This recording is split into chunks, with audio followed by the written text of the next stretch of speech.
UEFA, this has to happen. It's a contractual obligation. And as you say, Eddie Howe, the head coach, and the former AC Milan player Sandro Tonali are the two Newcastle representatives who are due to speak. The Newcastle players trained at home on Tyneside this morning, and that was always their plan. And then they would fly out to Milan in the afternoon, come to the stadium, and then go to the team hotel. But after the training session in Long Benton, they went to the airport, but their flight was delayed by more than 2 hours. So they've only just landed at Milan Malpensa Airport, which is, I think, around 40 minutes from the San Siro Stadium. Like I say, our understanding is there will still be a press conference with Eddie Howe and Sandro Tonali, but we're still not sure when it's due to start. And the UEFA, the governing body of European football, stipulate that pre-match press conferences are due to take place the day before the match between the hours of 12 noon and 8 o'clock local time.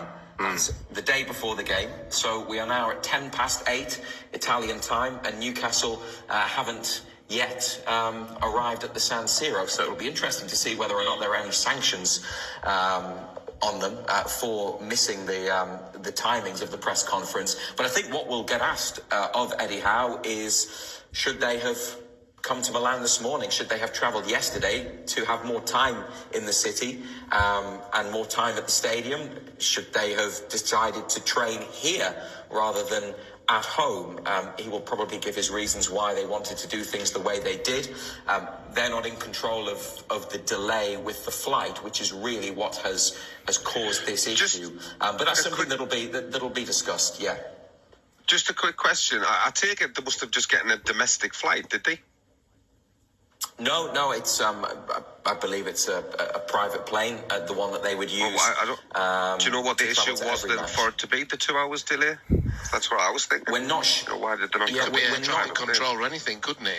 It still get, even if it's a private plane, it still gets affected by the same things that all the other fans have had issues with. We're not entirely sure, Marco, Steve, Pridey, but one thing we're trying to find out is whether we've had pretty bad weather in Milan. Yeah. It has eased off now, but there was a thunderstorm earlier, and it could just be the fact that they knew that was coming and they were waiting for it to pass. But other planes have been landing in the airport serving Milan and the surrounding areas over the last few hours. So Newcastle, I think the delay was around 2 hours 15 minutes, which is longer than the flight would take, probably, I think. So they have landed, and we believe there will still be a press conference. Like I say, it is a UEFA requirement, and when it does happen, it'll be Eddie Howe and Sandro Tonali here at the San Siro. If it had been a domestic flight, they